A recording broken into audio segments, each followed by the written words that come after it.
are researchers, media persons, they are non-researchers, non-academic.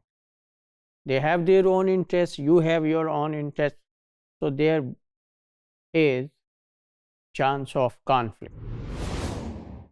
So you can understand the theme of this module through a personal experience of British gender scholar, the author of The Myth of Mars and Venus.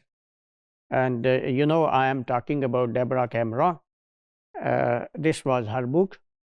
So she says that media producers often contact her.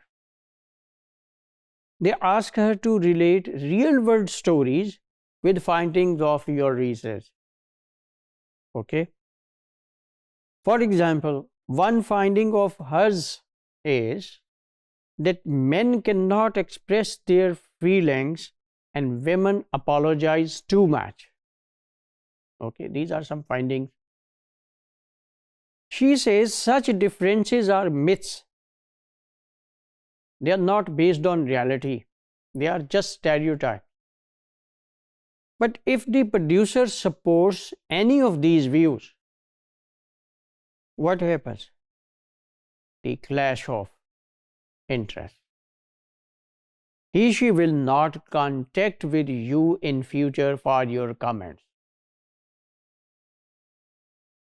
The producer does so not because she doesn't agree with you, just because it is a matter of rating, public attraction. They want to present what their viewers expect to see. Viewers and their interest and their liking, this is everything. Or they do so for polarized debate.